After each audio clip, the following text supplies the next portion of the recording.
Hey everyone, before we jump into the episode, I wanted to drop in with a quick update. Now, we actually recorded this over 6 months ago, and a lot has happened since then, including the fact that I had a wedding. And I also want to make the announcement right now that I have all the finished photos and videos from the event. These are ones that I can actually share with you. It's something that I'm really excited to show. So I'll be putting out my own video about this soon, breaking all that down. That includes not only the Sonic and Sally parts of the wedding, but also how we designed it, the art we made, and choices that went into it. It's something that I'm really proud of, and I can't wait to show you. And I think you'll enjoy it. With that being said, let's start the show.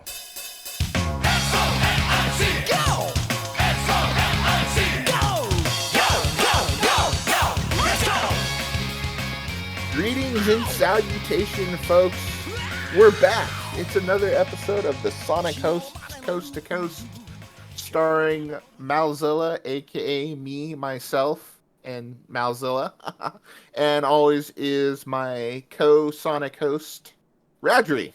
Radri, how are you? Yeah, I'm fine. That's how I fucking am. Oh, it's been a kooky month in real life for us, folks. Just to kind of give you a background, since it's been a month since we've recorded. I got let go from my last job due to budget cuts at the end of May, and luckily I found another job fairly quickly that I just started up. So June was this weird, few weeks of looking for a job and then waiting 2 weeks for my job to start. And sure, I could have watched some Sonic X episodes, but there were other shows to watch. There were other things to do. There's And so much better stuff to watch. Yeah. Yeah. I'm sorry. Do you hear the cynicism in my voice? Well, Radri has some diatribes for us. We're gonna talk about it shortly. But there was also just a lot of Sonic news now. Our regular listeners know that I have kind of a mini pod adjacent to this on the channel where I kind of go over more in depth into the news. I'm trying to decide if I want to call them mini-sodes, mega-sodes, or Malzilla-sodes.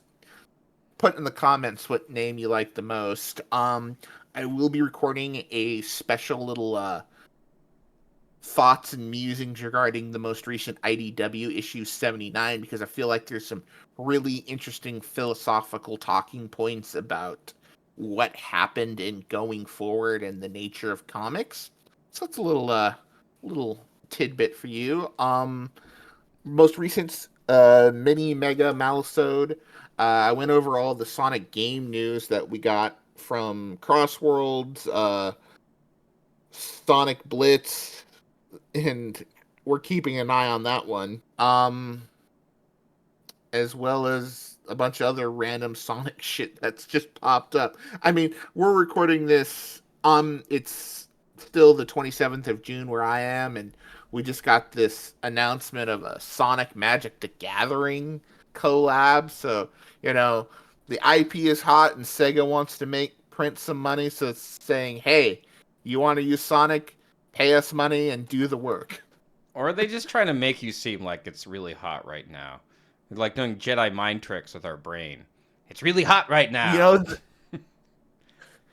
If it was any other company than Sega, I would give them some thought, but I don't think Sega spec'd into the Jedi mind trick when it had its force points allotted to them. So you're saying it's legit? I think they just realized that, we've seen little, printouts from, Sega. This is the most profitable the franchise has been for quite some time. So if that's the case, which it is, time to make some money off it. And collabs seem to be, the name of the game. They just announced some Sonic DC action figure. So if you wanted your Shadow Batman figure, you can get that too. So yeah, money to be made. Mm-hmm. Capitalism. Yay. Hold on 1 minute. But you said earlier that this has changed the philosophy of comics? Is that what you said? No, that was That was regarding my little episode about the next IDW. Okay. I was gonna. So we need to listen to that so, in order to understand what the hell you mean by that. Yeah, Okay. I'm trying to bait our audience to come listen to ourselves. Manipulating the lovely listeners because they are lovely because they listen to us. But yeah, so before we dive into this latest batch of episodes, again, please do follow us on socials, Twitter, Blue Sky, Tumblr, join the Discord, engage with us, talk with us, share your Sonic stuff with us. We like to chit chat and have a good time. So let's dive in, but before we dive in, Radri, you have some thoughts you want to share with us. Yeah. So I guess first and foremost, stick around to the end of the episode because the thing that brought me through these last 5 episodes, and oh boy, I needed something to get me through it.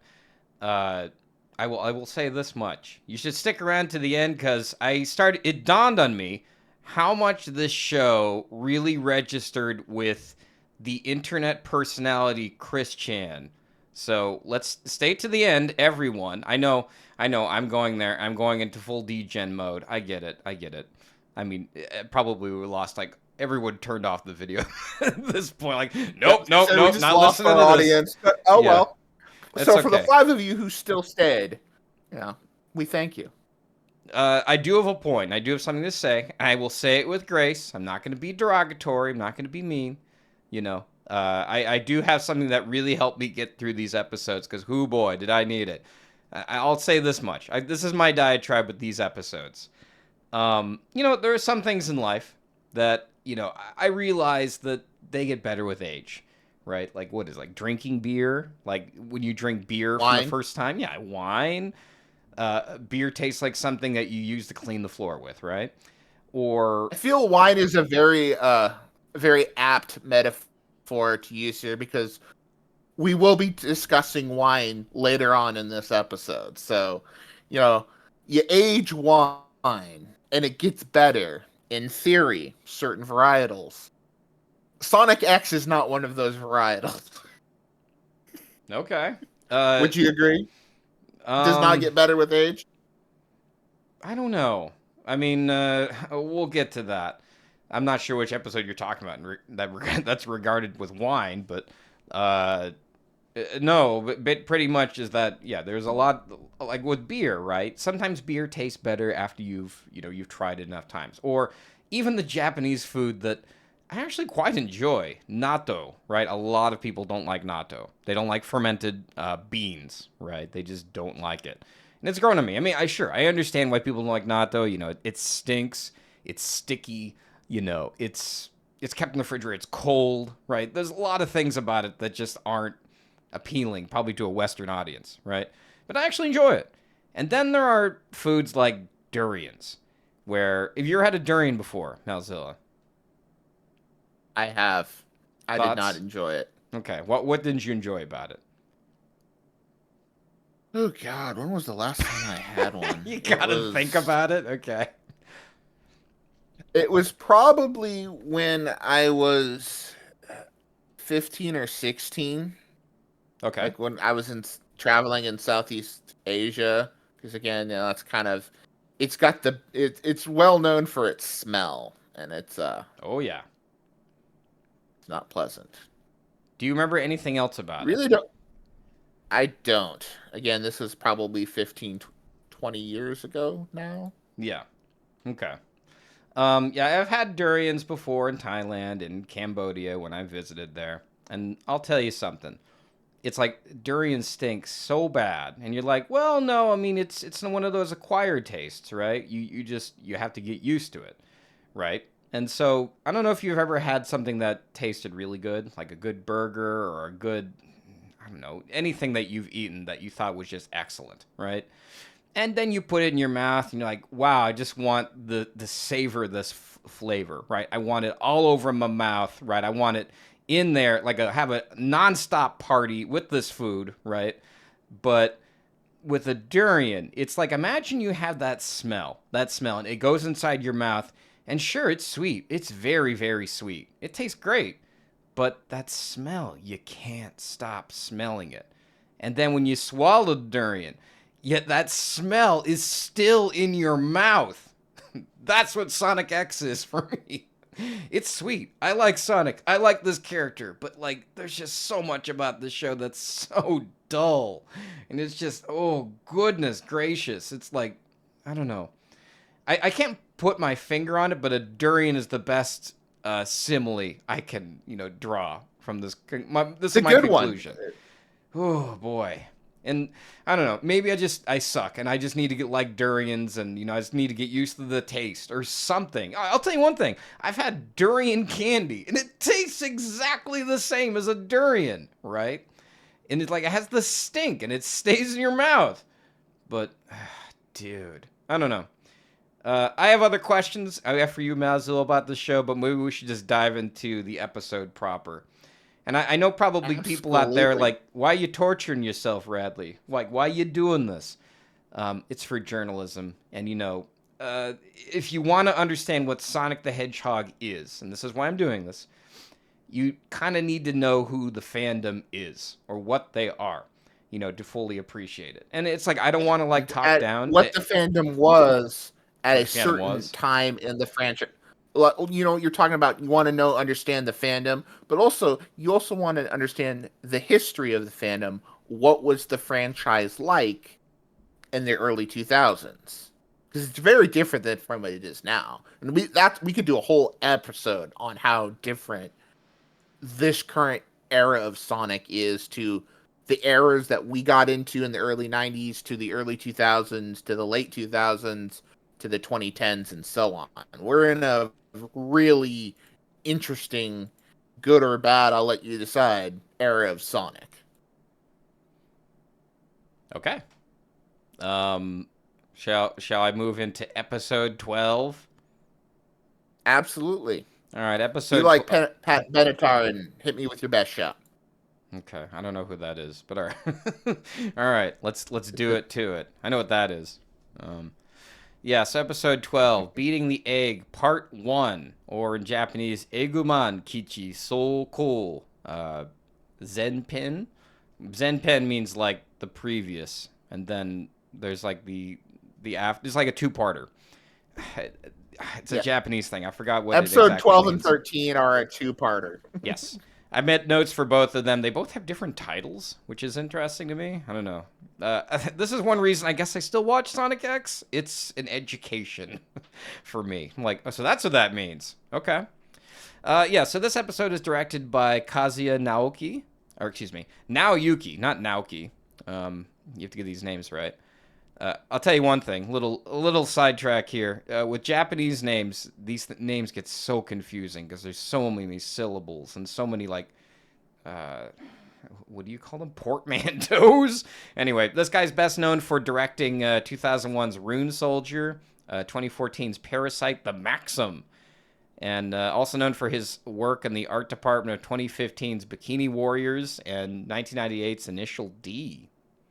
So, I don't know. Bikini Warriors. I like the sound of that. Yeah? It gives you that Initial D. All right. Well, I hope all of our audience here are adults. I hope so. That's okay. And well, Maniacs got away with it, right? We aim for... That's true. We aim for what? We do aim for an over 18 audience. Yes. So, yes. Well, luckily we're not on prime time, so we don't have to like censor ourselves yet. Anyway. So this episode is also written by Masaki Hiro, writer for most of these episodes. So this episode opens with Sonic relaxing on the roof, reflecting on how he's explored all of Earth, except all the places that require swimming. Meanwhile, Cream and Cheese are watching TV when a news report airs, saying that the president is preparing to take military action against Dr. Eggman. He's sending SEAL Team 6, or Rouge Team 6, or something. Eggman sees this, and he... Call it Rouge Team 6. Let's call it Rouge Team 6. All right, Rouge Team 6. Yeah. Because somehow she's got a security clearance to attend a high-level strategy meeting in the not Oval Office. Oh, She's been boy. around. Oh boy, do I have It's thoughts great. on this, but we'll get to it. Yeah, so Eggman sees this and he mocks the humans while Knuckles continues searching for a Chaos Emerald. Tails, Chris, Amy, and Francis, the girl character, flying the X Tornado, also tracking an emerald. But unbeknownst to them, Chris's new goggles, gifted by his teacher, Mr. Stewart, contain a tracker and a microphone. And Stewart follows them secretly in a car. At the White House, the president meets up with Rouge Team 6. That includes Rouge, Topaz, and some other no-name government issue face men. And the others, they plan a two-pronged attack on Eggman, a military assault up the front, and a stealth infiltration led by Rouge Team 6. And they hope Sonic will help, so an envoy visits the Thorndike mansion. Ella denies knowing Sonic and drenches the officials with water, refusing their offer. But with no word from Sonic, the government moves forward. Meanwhile, the X-Tornado lands in a cornfield where the group believes that the Chaos Emerald is buried. Tails transforms the plane into the X-Cyclone, a walking mech, but forgot to add a digging tool, of course, to the mech, even though it's multi-purpose. Chris and Francis run off to find shovels. Eggman hears about the emerald and heads to the scene with a chicken-shaped robot, with something what's called the Fun Fun. I think this is a Japanese thing, because like they call it Fun Fun, but like it's a katakana thing. They love puns in Japanese. It's supposed It's to a be wannabe airman from Mega Man. Let's just put it that way. pretty much, yeah. In Japanese, you just say Fan Fan, but if you can't, it sounds like Fun Fun. That's where the name comes from. Anyway. Who cares? Nobody cares about these robots. Nobody watches Sonic X for the robots. Let me continue. They sure as hell don't. Oh, boy. Do you hear the anger in my voice? As the heroes dig, Fun Fun arrives and unleashes a massive windstorm, scattering the team and damaging the area, and Tails tries to fight back but is overpowered. As the military launches its assault, Rouge, Team 6 sneak into Eggman's base, and then Knuckles sneaks aboard a fighter jet to join the battle.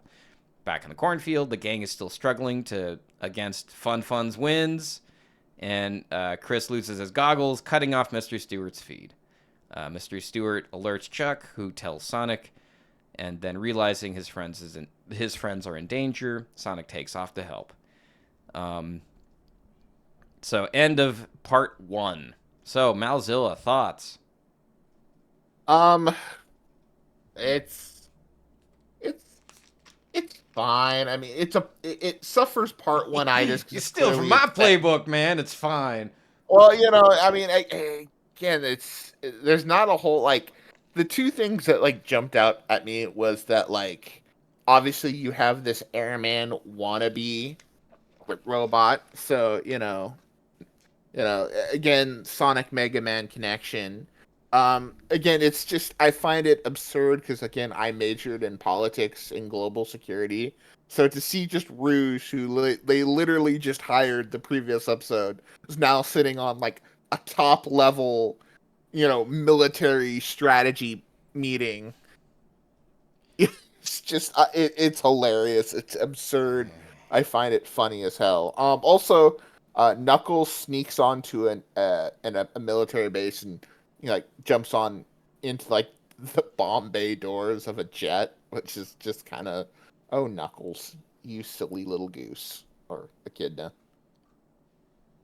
But yeah, I really don't have much thoughts on this one because again, most of the interesting stuff I have thoughts on come in the next episode. Oh. So I'll just say that I gave episode 12 a meh. Kind of you could either say it's fine, it's meh, it's kind of, you're to quote YouTube movie reviewer, I forget his name. You'll forget about it in 5 minutes after watching it. That YouTuber that we don't remember. Okay. Exactly. All right. I actually have an interesting story about this episode. So I wanted to watch these episodes, right? I wanted to watch it dub first because I thought, like, I'm starting to watch the sub first, to see like what changes that they made in the dub, because I always thought that what the dub did was kind of interesting, how they localized it, for the Western audience, right? Oh boy, I'm not doing that ever again.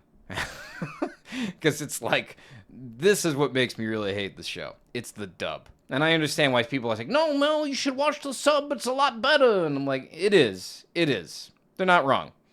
It helps me, appreciate the Japanese nuance of it and learn, like, some parts of it that, I would not really care to understand otherwise, right? So here's my story, right? Do you remember the scene where Chris is in the X tornado, and then Tails turns around and he looks at his glasses, and when I was watching this, because I was sort of background watching this, I swear I heard it. Of course, it's not true. This isn't true. It's like Mandela effect or something. I swear Tails was like throwing disses at Chris, and he's like, "Where'd you get them glasses from? Your grandma?" But that's not what he said. He said, "Did you get those glasses from your grandpa?" Meaning, was it from Chuck? Did he give you those special high-tech ones? Right? And it just made me think, like, man, this show is so humorless, There's not that much humor, I don't watch this show to laugh, right? Unless you do. Honestly, Sonic and Knuckles are probably the most... I mean, Amy...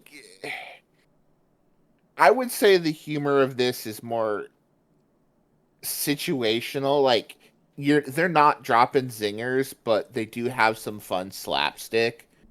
There are moments of the show that actually do remind me of Adventures of Sonic the Hedgehog. Really? From time, yeah, moments here and there. It's not something that happens often. Okay. Because I see these moments in the show, and I'm like, wow, I wish we could have a whole episode of just Tails being a dick. I would love that. It's like just where he's a dick to Sonic, he's a dick to Chris, he's just mean to everybody. It's like, I don't care, I hate life. I would love that. I would watch every second of it. But anyway, that's not the episode we got. Okay, so I have to ask you, thoughts on the robots in this show? What do you think of the robot? I know I've asked you this question before, but what are your thoughts still? As we revisit this topic, and I think it is a topic worth revisiting because the stylistic nature of Eggman's Badniks is something that, it's part of Sonic's charm. Everyone used to complain that, the SWAT bots were dull and boring looking. I'm like, well, they're stormtroopers. Stormtroopers aren't supposed to be like intimidating. They're just supposed to be kind of mass produced, and that's kind of what they were. But a lot of the stuff that Eggman has, there is a little flair to them. But a lot of these robots in season 1, because this is all original stuff. When we get to season 2, obviously those are all adaptations. So, they're pulling more from the source material. But yeah, these designs are really generic, Kirkland brand badniks, if you will. Mm-hmm. Yeah, because I think you kind of hit the nail on the head there. They're kind of trying to do the whole Mega Man thing. But, like, not be Mega Man and not get in trouble. But also don't outshine the characters, right? They can't have the robots be too interesting, because... they want you to remember Sonic. Well, I do have thoughts about the next episode regarding that, so okay. We'll revisit that in about 5 minutes. Okay, so a couple other things. A question I had for you. Why do you watch this show? I want to hear your opinion. Not because it's for this show. Not because you want to do. It's a review show that we're supposed to do for Sonic Coast to Coast. Why do you watch this show? I watch the show to get a better understanding. I want to find a level of Sonic, a level of Sonic enlightenment, if you will. Okay. Because again, I feel like as I get older, and in partially desire not to be a hypocrite, to say to be one of those guys that will sing the praise of the old stuff and then just dismiss anything new or dismiss anything, just trying to avoid to be the old man who yells at cloud meme. I do want to give like the different eras, the different things their fair shake. Again, this show means a lot to a lot of people, much like Saturday meant a lot to us.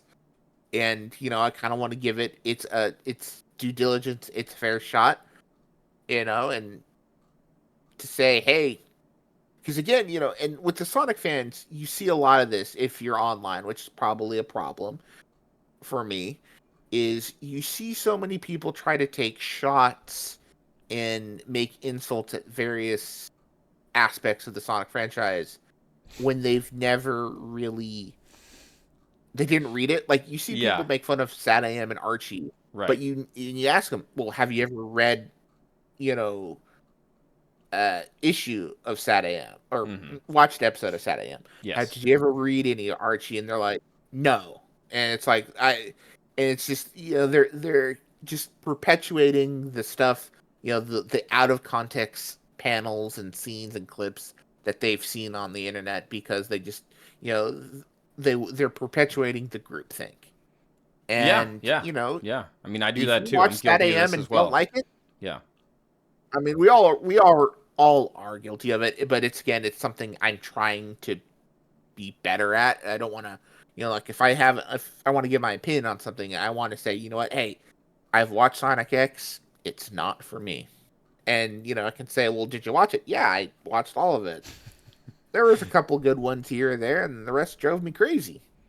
But I watched it and then be like, okay, because I think it's like there's a level of respect that you gain and you can give to other people by putting in the work. It's like if you don't like Sad AM because it's old, it's a different take of Sonic than you're used to, but you still put in the time and effort to watch it, hey, that's fine. But, you can if you can also make, and it's double great if you can say, you know what, while maybe this isn't for me, I can see why it meant a lot to other people who grew up with it. So, again, trying to put good karma and good energy out into the Sonic fandom because God knows it needs it. Yeah, I'd say that's really fair, and I'd agree with that. I mean, in this show, the Sonic Coast to Coast review of Sonic X is a testament to show that you've actually listened or you actually watched the entire thing. I mean, you could obviously say that, you said you watched something or you experienced it because we're talking about particular moments in the show. So there.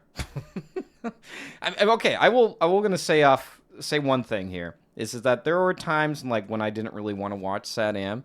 There were times when I said stuff like, the show's kind of old. Like, I don't know if I want to spend my time watching this old show. And there's been times with watching Sonic X. My problem with Sonic X isn't that it's old. My problem is that it's dull. So I guess if I had to complain about both shows, because I'm trying to be fair here, those are my critiques right away. So, I don't know. Calling Sad Am old as, a detriment, I'll get into later. But right now we're doing Sonic X. What are my other notes for this episode? Oh, one thing I noticed is, this whole show, it's sort of, or at least this first season, or these first couple of episodes, it all seems to revolve around people watching TV. And I have to ask, why is it so important that everyone has to watch TV? I mean, I gotta say, this show really did come out of Japan, because TV's like king here. Or maybe it's not so much anymore. I know it definitely in the early 2000s it was, but I don't know. Thoughts on this? When you said everyone's watching TV, I'm like, that's not. Yeah, that's actually fairly true. There's, but again, it just shows you the power of television. The way it can influence media. Yeah, well, I mean, you even have Eggman watching TV in the U.S., right? And he's not even from the U.S., So, or I don't know, or fake U.S., or whatever country this is. It's the U.S., right? Did they say that in the show? Maybe, I don't know. I'm gonna be honest here, folks. I watched these episodes like a month ago, and just going off my notes. I wrote good notes though. Yeah, also, I probably should mention, yeah, this is how much torture the show has been giving me. Like, I had to go back and rewatch some of the episodes because I couldn't remember what happened. And yeah, and also a lot of stuff happened. Like, as Malzilla said prior, he had trouble with his job, his IRL job, and I had, like, wedding plans and, blah, blah, blah, excuses. Anyway, episode 13. Can I move on, Malzilla? Anything else? Yes, let's move on. All right, Beating the Egg, This one I part have some 2. interesting thoughts. Okay, same title. Beating the egg. Ain't that that's a euphemism. Yeah. Yeah. Son Egg, here we come. I did not mean that to sound gross, but anyway, it just ended up like that. Also known in Japanese as Eguman Kichi Soul Coal, Coal Hen, whatever that means, the after part, or before and after, I guess you could say. I don't really quite understand this Japanese. Forgive me. This one's directed by Kuboyama Eiichi. Not Eiichi like it's like perverted Eiichi, but Eiichi? Eiichi. I gotta pronounce it right, otherwise it sounds like I'm saying something's hentai. So best known for 2007's Darker Than Black, 2014's The Irregular at Magic High School. And he's also best known for his work in the art department of 2008's Toradora and 2025's Fire Force. Do you know of any of these, Malzilla? I know Fire Force. I haven't watched it, but I know that's kind of one of the big shonen shows kind of going on. I think it's about firefighters with like superpowers, and they fight like, I don't know. It looks like Power Rangers, but not in that fun Sentai way. But again, I haven't watched it, so I'm just going off of stuff that I've seen on the internet. Okay. When in doubt. I always mention these names because I want to give an idea or a background of like who put these together. So it's not just, it didn't come together through AI or something, right? That there's actually humans that worked on this and that it came from somewhere. Again, this episode is written by Masaki Hiro. And let me dive into the synopsis. The episode opens with the president announcing a full-scale military attack on Dr. Eggman's base. As planes and ships bombard the fortress, Knuckles secretly rides a missile. Not quite, Dr. Strangelove, Slim Pickens way, but kind of. A missile to scale the... so he rides this missile to the scale to the tower while Rouge, Topaz, and the gun unit infiltrate from below, aiming to blow up the power generator. They're then ambushed by a giant robot? What the fuck? I can't read my own notes. A behemoth. I think that's the name of the robot. Anyway, Rouge fights it to buy time. Meanwhile, Tingala Villa. Is that really the name? I'm looking at my notes. I guess that's the name. Tails, Amy, Chris, and Francis are still under attack from Eggman's fan-powered robot, Fun. Just as Tails is about to be crushed, Sonic arrives and knocks Fun down, accidentally blasting Eggman with a fan. And after a brief thanks, Tails digs up the Chaos Emerald, but Eggman steals it and escapes. The group takes off in pursuit in the X-Tornado. Back at the base, Rouge defeats the first behemoth with explosives, but a second one appears along with enemy guard bots. Knuckles shows up just in time to save the team and joins them to locate the generator. Meanwhile, Eggman mistakenly attacks his own Eggmobile due to a panic from what are these robots' names again? Help me out here, man. Decoy and Boko? Bokon and something like that. Because I'm looking at how they're not pronounced. Not Orbot and not Cubot. Yeah. Because I'm looking at in my notes here, and it says Decoy and Boko. I'm trying to read it as if it's Japanese, but I'm like, wait a minute, maybe this isn't English. And this is how much I care about this show. I'm sorry, Sonic X fans. You're probably like making like fucking voodoo dolls of me now. So then he targets Sonic and the X-Tornado, are these two robot henchmen, the non-Orbot, not Cubot. Tails dodges expertly, and then Sonic jumps into the base. Inside, Sonic confronts a powerful new robot, Guetta Hard. He's pretty hard. Powered by two Chaos Emeralds.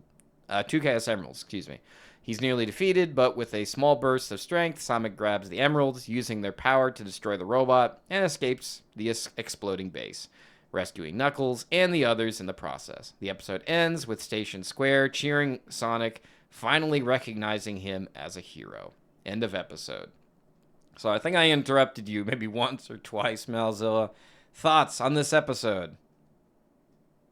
This episode had some interesting things. Okay. First off, if we're gonna kind of jump around, let's start off with like the Rouge and Knuckles bit, because the show has kind of, because they've introduced Rouge so early, but they've also been pretty coy with her because they have her dressed up as a ninja, and I kind of feared, are they trying to hide her identity from Knuckles, because there is another later episode with Knuckles that Rouge appears, but there's this something like, are they trying to like keep them separated but not till they adapt SA2 when they meet for the first time? I don't know. It's something we'll kind of keep looking at. It's kind of fun. Again, Rouge and Topaz, they're fun. They have a fun little cute high five, and they're fun. I did think it was funny, like Chris is telling Francis, like, well, maybe you should sit this one out because it's like not safe, and she's like, well, you're going. He's like, yeah, right. Chris, oh, Chris. But it's also kind of funny, getting into like the main robot fight. So clearly, if you're a mecha fan, you're gonna recognize the design of Eggman's robot. It's clearly an homage to the classic Massinger mech super robot show. That design would be later used again, I think in a recent, well, I wouldn't say recent, but within like last couple years in that 900 Sonic special issue, there was kind of another Massinger type robot. So nice little homage there. I did think it was very Sad AM-esque when, because Sonic was using the two Chaos Emeralds, kind of like him and Sally used the Deep Power Stones to wreck the Doomsday Machine. It was just kind of zipping around, just in and out of things. So that was kind of neat. But it was also kind of funny because, again, you have the big crowd like watching in not Times Square, like this broadcast attack on Eggman's base, and everyone sees like Sonic, who kind of, he's somewhere between urban legend and cryptid. Oh yeah, that's like, fucking weird to me, but yes, because like, obviously there are people watching him at the baseball. They were like, he's been on like his initial thing, like weird animal runs around. So it's like people have kind of heard whispers of him, but they don't know if he really like exists. Maybe it's some conspiracy theories. Oh, it's fake by the government. But now they all see him like, they're like, who's that? And of course, Danny and the baseball guys like, that's Sonic the Hedgehog. Everyone's like, Sonic, yay! Which is also kind of interesting because I think this is a point Neon brought up in one of his episodes. He was talking about how kind of Sonic building, there's a dynamic with the populace, kind of helps build up the payoff for the events of Sonic Adventure. And if you remember the final fight, with Perfect Chaos, after Chaos is absorbed, the Chaos Emeralds, then they gather him up and saying, oh, he only used the negative, our positive thoughts, and you hear all the people go like, Sonic, go Sonic, when partly due to the Dreamcast hardware at the time, and you could talk to random people while you're running around Sonic Adventure, but they didn't really have much involvement in the story. Mm-hmm. But now that Sonic is building, the people like, oh yeah, this is our hero, and it kind of helps play things out. But this obviously was a lot more action oriented, so I liked it more than the last one. This is fine. This is good, enjoyable. Would I come back to it? Probably not. But I got a kick out of it for what it was. and it kind of wraps up like this first arc of the series, and like this is kind of like the halfway point of season 1 Okay. ish. So my questions for you, the only notes I have is, if you had to, like, let's say you worked at a soup factory or a soup can factory to make one damn product every time, right? And let's say you needed to make a Sonic episode. What makes a Sonic episode? Well, Sonic fighting Eggman, I guess. That's, if you could distill it into one concept, that's probably it. Is it's always that he's trying to find the emeralds to turn Super Sonic to defeat Eggman, and that's it? No, I said he's just fighting Eggman. Because Okay. that's one of the things, like the Chaos Emeralds, like if you think about it, going back to the old Genesis games, they were just bonus stuff. It Oh, wasn't right. really till like, you know, the third one with the Master Emerald and, him actually, Knuckles knocking the Chaos Emerald out of them. And then really come, Sonic Adventure 1 where like the emeralds really became the MacGuffin, like the Dragon Balls of Dragon Ball, where it's like, oh, you gotta find them to set up the plot. Mm-hmm. So yeah. Okay. Because, like, when I watch this episode in particular, it just sort of makes me think, like, I don't know. For example, like Tom and Jerry, right? Tom and Jerry is all the episode is just Tom trying to catch Jerry. But like when I watch the Sonic stuff, I'm like, where is this going? What story are we telling? It just sort of makes me ask more questions about the actual construction of the show. And I'm like, I don't want to be thinking about this. I want to be enjoying the show. And usually, I understand that like sometimes it's bad to get into like formulas, but sometimes it's always good to have a formula where you know what you're getting. Do you know what I mean? Because it sort of feels Yeah, like yeah. this is They've kind of mentioned offhand a couple times that they want to find the Chaos Emeralds because they realize the Chaos Emeralds is what triggered the Chaos Control that sent them to Earth, this dimension. They figured, well, if we get them back, we can go back. So again, it's kind of that we're trying to go home plot. That's true. Yeah. I mean, he doesn't really have that in the Sonic movies, though. He doesn't want to try to go home there. But probably they want to Well, ground him in the that movies. well, if again, it all goes with the origin. Like, you know, to Sonic X credit, this is a Sonic that is kind of, you know, he doesn't have really a defined origin. We can assume, the events of Sonic 1, 2, and 3, or some version of and Sonic CD, because obviously Amy, but they don't have Metal Sonic. But like some versions of the events of those Genesis games happen because all those characters are present in Sonic X.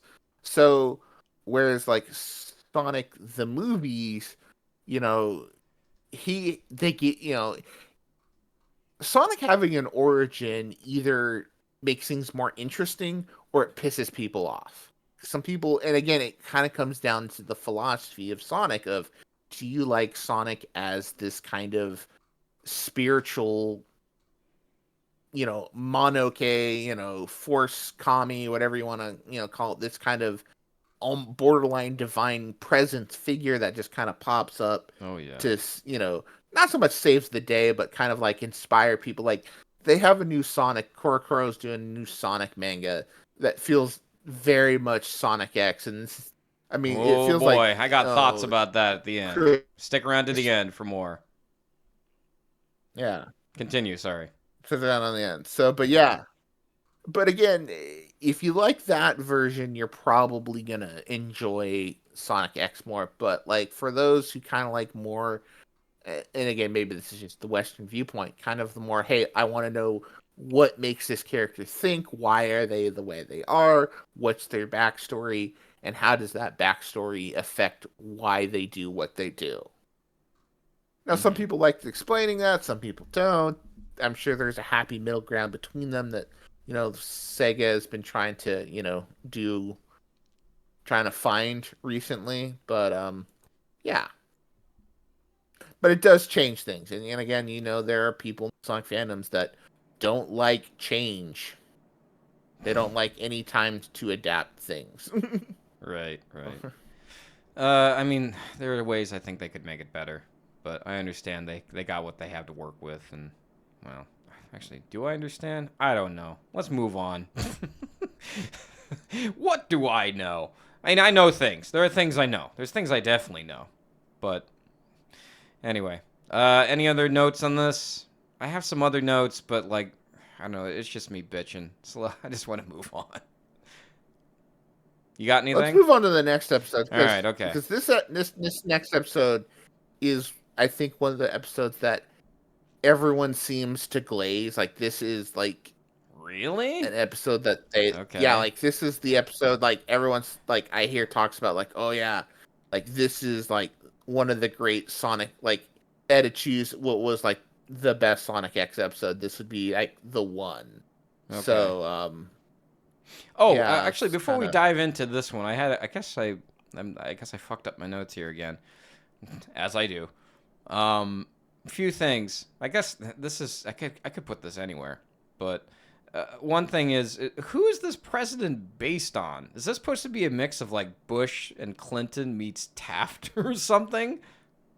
I think it's a lot of Clinton myself. That's what I thought. But that's why I've made the joke. I've made a few Bill Clinton jokes. I did not have sexual relationship with that bat. Yeah, Clinton would be all over that. That's for sure. No, Clinton's the one playing the Rouge's saxophone theme. No, he played saxophone. Yeah, I guess so. It has to come from somewhere. Well, at least in the dub, because they don't have the sax in the sub. I'll tell you that much. Yeah. Well, this is another episode. This upcoming issue is a big, dub versus sub. Okay, you're gonna have to tell me about it because I stopped watching the dub because I got kind of rage quit the dub after these 5 episodes. It's understandable. Really? All right. Well, you're gonna have to tell me. My last note here is Yuji Naka or Sonic Team? Is this show Yuji Naka or Sonic Team's wet dream? That Sonic is on every channel, and then the talk of the town that it just drives other people crazy.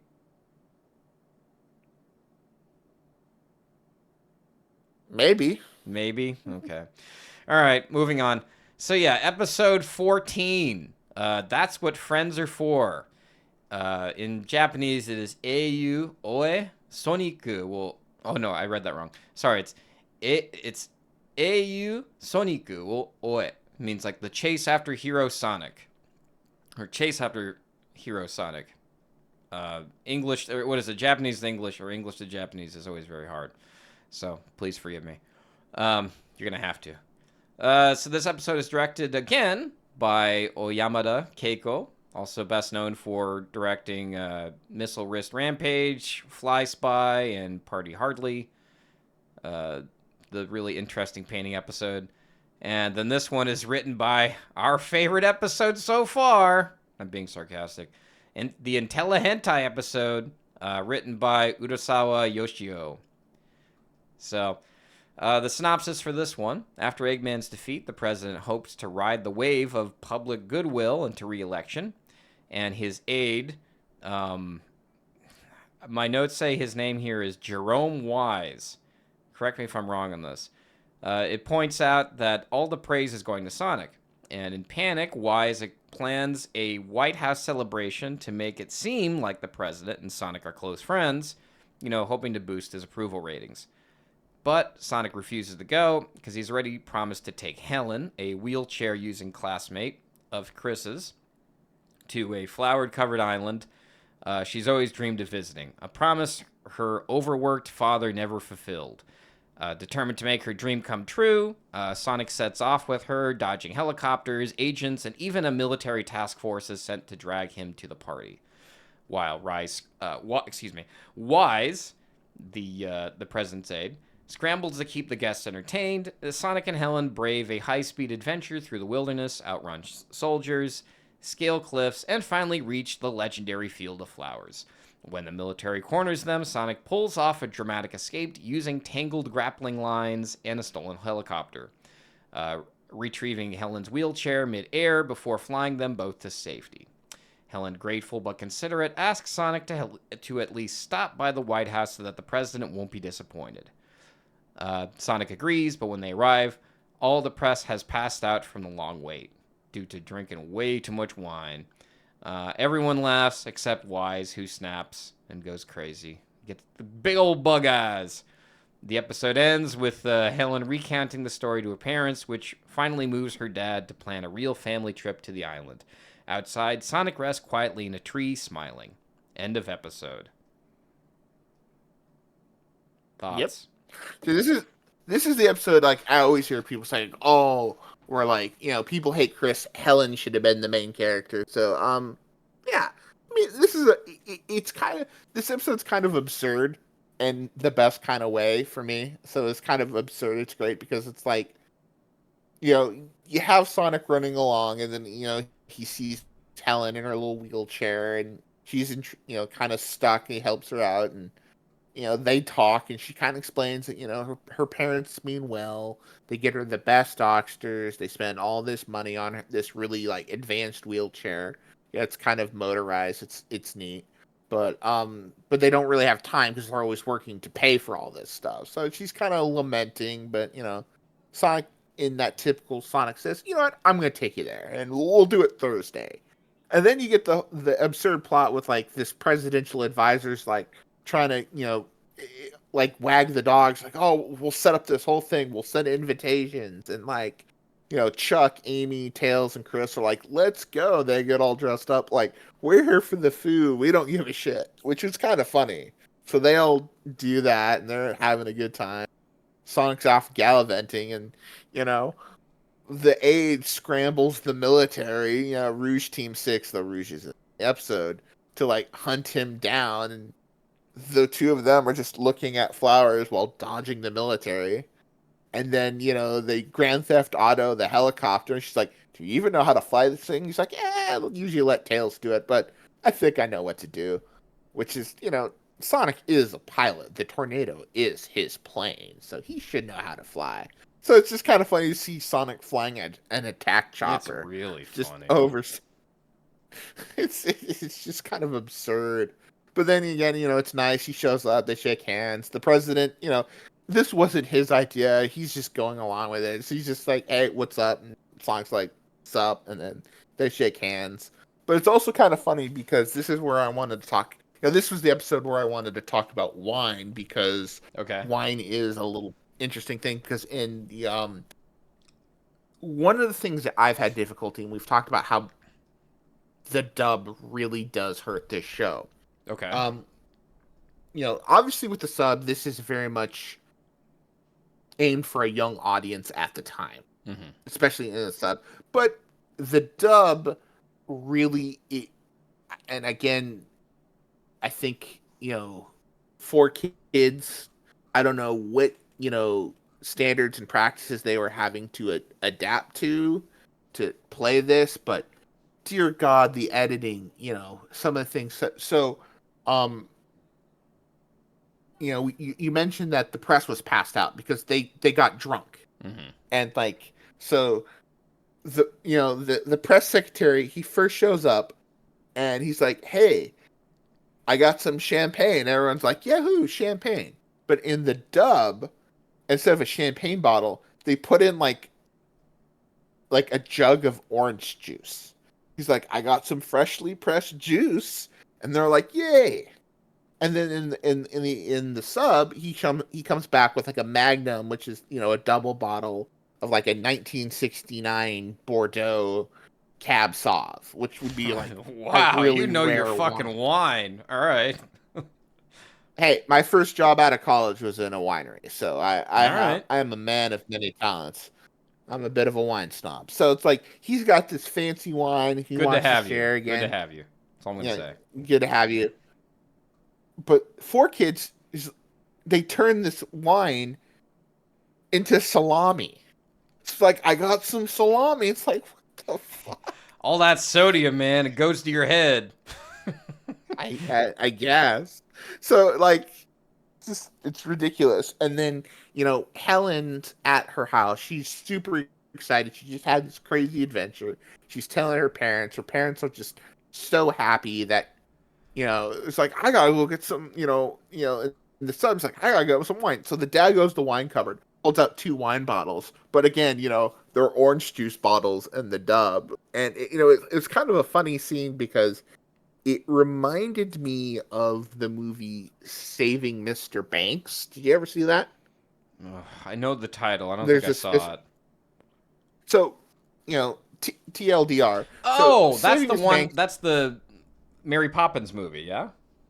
yeah, it's Yes. basically Okay, I knew that one. Yes. a historical fiction dramatization of the origin of the Mary Poppins movie, or Disney's Mary Poppins, where Walt Disney, played by Tom Hanks, which pretty good casting, tried to woo and get the rights to Mary Poppins from the original authors, and I forget. Yeah, I hate that I forget her name. I know. But I've seen the movie. But yeah, I know what you're talking about. yeah. So a lot of that was, and the part where I'm referencing Sonic in this is that while she's in Hollywood, overseeing and bickering with Walt, is she's got a little valet driver, played by Paul Giamatti, who, he always talks about the weather, and toward the end he kind of tells her that, he has a daughter in a wheelchair, and, when the sun's out, he can, have her stay outside, and kind of, she tells him, like, you should always put her outside so she can see the world. Right. And that's kind of circles back to what, Helen's with her parents, because the parents, they're trying their best. They want to give their daughter the best life she can. Again, they take her to the best doctors. They got her this, what probably is a super expensive wheelchair. They're trying to give the much they can to her daughter, but in reality, the daughter just wants to spend time with her family. Because again, there's a cut scene to the dad trying to pick up double shifts, at the grocery store that he works in. So it's kind of showing the understandable. One funny thing is I told this joke to you. So obviously TMS is the company that made the episode, and I've made this joke that TMS may be secretly ableist.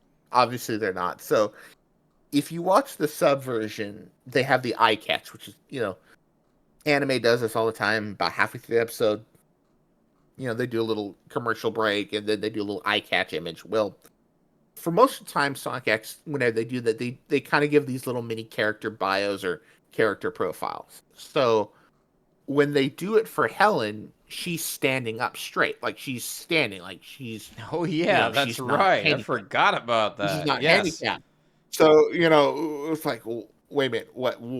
She's in a wheelchair. Why are they having her like this? So apparently, I think I talked to Neon. Apparently, they did the eye catch, and then I think somewhere later on, after they did the eye catch, before they released the episode, which I think Helen had a couple cameos in a couple episodes earlier, her being in the wheelchair was something they added later. So it's kind of probably later into production. So, it's kind of, but the funny thing that they never updated the eye catch to reflect that is kind of hilarious. So, they're gonna have to do what is it? Sally's Got a Makeover kind of fix to the show. Yeah, I guess. Because for the reference for our listeners who don't know, I'm surprised if you don't know. Yeah, Sally started off with red fur and blonde hair, but then they later had to retcon why she had blonde hair and red fur because she fell into a vat of acid. But yeah. Yeah, so basically they made the joke because Sally, again, she had kind of this orange fur, blonde hair, and then she kind of went into that pink Sally phase in those next couple episodes before she became, her typical kind of auburn redhead. Yeah. And then, she kind of explains to Knuckles that she'd fell in a, vat of chemicals, Joker style, and spent months, scrubbing the toxins out of her fur that, changed her colors. So, you know, we could have had Joker Sally. That would have been kind of fun. That Yeah. would have been a fun Archie like alternate universe, special issue. Joker Sally. Why so serious, Sonic? Why so serious? Yeah, so basically you're trying to say this was just a production error or snafu. Yeah, just a production snafu that they didn't care about to fix. Mm-hmm. Well, that's about all we have to say about 14, unless you have anything else you want to say. I love. I got some notes. I love how the president's aide really thinks Sonic will respond to a letter. Really? Like, has the show not taught him, or like based on what what information the president has, that nothing stops him? I don't know. He's purely hedonistic, and he's not gonna stop for anybody unless he's like you do something that interests him, or at least in this show anyway. I do love for the fact that Sonic in this episode is like it's like, what is it, like the jealous girlfriend meme? He's like with Chris, right? He's like, nah, fucking Helen, that's where it's at, not the president. Nah, Helen. And I mean, I'll say this. It's also kind of funny because yes,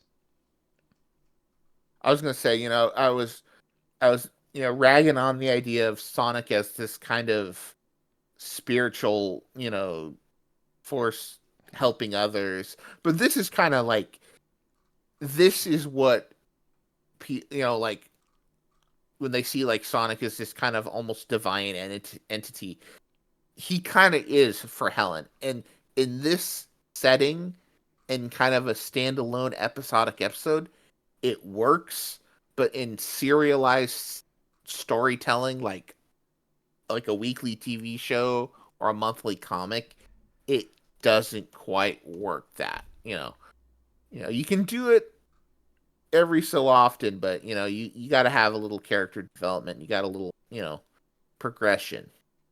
Wait, I guess I don't understand. Why do you say this doesn't work in terms of like serialized television? Well, I'm saying because like Sonic X is trying to tell a serialized narrative, right? And not every episode can move the plot forward. Sometimes you kind of need to take a little side trip. Mm-hmm.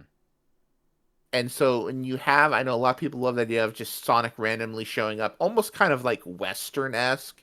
Okay. The stranger with no name shows up in the town to save the day and then kind of leaves. Mm-hmm. His next adventure. Like, he was just out wandering around, like, and it was just coincidentally that he bumps into Helen mm-hmm. at the lake. Like, right. If he didn't, then, it's just kind of like, oh, yeah, I met a friend. We did the thing. Mm-hmm. And that's it. It's a good episodic story. And when people say, oh, I like this more, like the wind, detached from things Sonic, this is an episode of like, okay, when done well, it can be enjoyable, but for the most part, it's still not necessarily the Sonic that I like. Okay. I guess I kind of understand what you're saying. All right. I guess one thing I've noticed really with this episode was, I got a long note here. I wrote, Chris has a really good family, right? He's got a great family. I mean, sure, his dad isn't home and his mom's not home, but he has a great group of friends, or at least what the show is trying to portray to us. You have the situation where the only real conflict is Eggman or Chris just not getting any attention that he wants from Sonic or his parents. But I guess what my problem here is that I don't really care about Chris's problems. Or maybe this is like what Sonic X is trying to tell me. I should care about Chris's problems.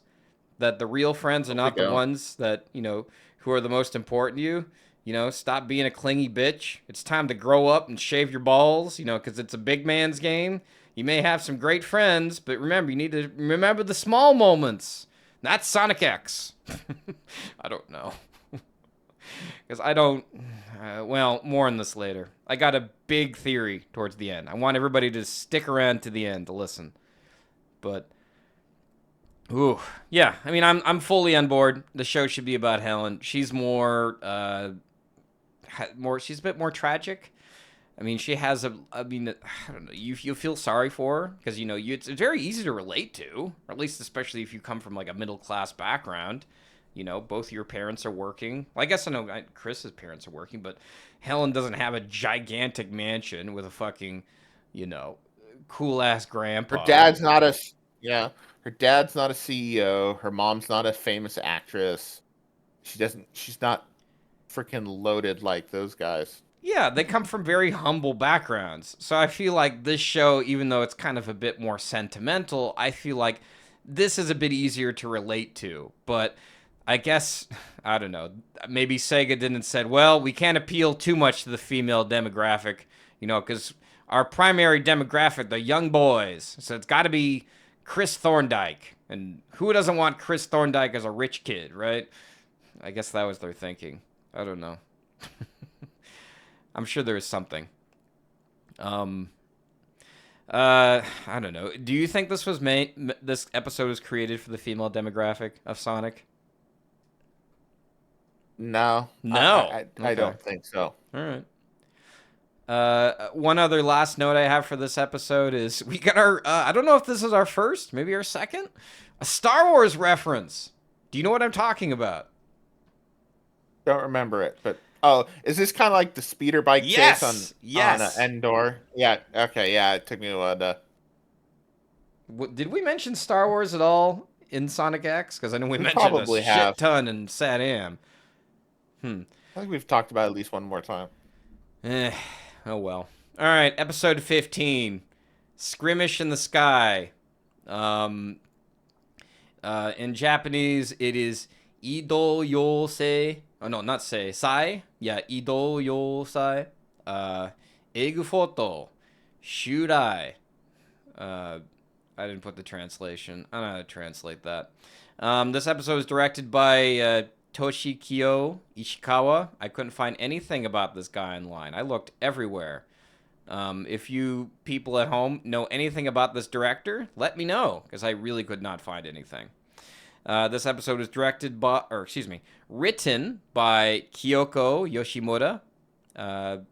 I've mentioned her name before. She is the Sonic Unleashed lady, who also wrote. She's the scenario writer. Excuse me, for Sonic Unleashed, and she also wrote Sonic 06. The game everyone loves. And yes, that is sarcasm. Chris gives Sonic a cell phone to stay connected, but Sonic's not interested. He'd rather run free. While Amy, Tails, and Cream go shopping with Chris and Ella, the group is overwhelmed by crowds treating them like celebrities. They tried to hide out in the VIP room, but the attention doesn't stop. Meanwhile, at the ruins of his old base, Eggman unveils his new weapon, the Egg Fort, a massive flying battleship. He launches an attack on Station Square, deploying the destruction bots called Torlios, I think that's what they're called, to level the city. The team spots the attack mid-shopping trip, but gets stranded when their ride is destroyed. Just in time, Sonic shows up to save them and takes out the robots. Eggman escalates the fight by launching aerial units called Falcons, and Sonic tries to reach the Egg Fort by riding one. But Eggman triggers their self-destruct. Sonic survives, but is knocked out of the sky. Back at home, the group retrieves the X-Tornado with the help of Sam Speed, Mr. Stewart, and Mr. Tanaka, driving a tricked-out rig, which I guess is the X-Tornado. This part really confused me.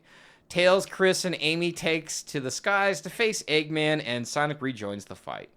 To avoid harming the city, they lure Eggman out over the ocean. The Egg Fort blasts the X-Tornado, but the plane survives. With time running out, Sonic uses 2 power rings and slices through the battleship midair, sending it crashing into the sea. The group celebrates, but they know that Eggman won't stay gone for long. End of episode. Now, thoughts? Melzilla. It's definitely in the okay episode. There's a couple of interesting points that are worth talking about. It is kind of funny that they're given cell phones, they're given like identification, because now they're not like, they don't have to hide anymore. So they're given like social security numbers and passports. Yeah, that was It's kind of weird. funny, but it's weird, but it's kind of absurd. But it's also kind of funny to see them like they're like, oh, we're gonna go out shopping, but everyone just kind of looks up like, what the hell are these things? So they're kind of like they go to the restaurant and they're just like everyone's just looking at them, and even like the fancy like super restaurant that that only Chris can get into because it's like private club, because they're rich, they're still getting, weird looks. So that was kind of funny. Um, really, the only other thing that's kind of worth talking about is, the egg fort Mm-hmm. is clearly a homage to the Gotengo, which was The the, what? it is a, it's the ship, the Gotengo. It is a classic Toho vehicle, debuted in the Ishiro Honda's Atragon from 1963. Huh. It's kind of this, you know, sea submersible with a drill on it. Right. It's a classic tokusatsu film. Obviously, Honda directed it. Subaraya did the special effects. So this is like the OG Toho crew. That was the film that introduced Manda. For all our Goji fans, Manda, the guardian of the sunken continent of Mu, who would show up in a bunch of Godzilla films. Um, yeah, it's clearly designed on that. It also kind of look like a little bit of a prototype to what would become the Ega carrier. Mm-hmm. But yeah, in terms of actual like you know Eggman ships, it looks pretty good. But then again, that's it's a hard design to fuck up because it is so you know it's got such a strong heritage to it. Um, but yeah, it's like a lot of it is Deus Ex. It's like you got Mr. Stewart using a stupid little mirror to deflect the lasers, and Yeah, I was gonna say it's a Sad Am callback, except Sonic's not doing the yeah, mirror. like, oh yeah, we gotta go back and get the X tornado, and then who should arrive but Mr. Tanaka and his and their newly acquired Mack truck that's got a foldable that can half carry the X tornado. Wait. Is But it the yeah, X Tornado or is it just a truck? well, the tornado's in the truck. Oh, okay. Does this truck belong to Mr. Tanaka or is it? I'm assuming so. Maybe Because it looks they like it built looks it. like the truck that they used with that Eggman or Robotnik uses in the Sonic movie. I don't know if that's where they got the idea from. Maybe.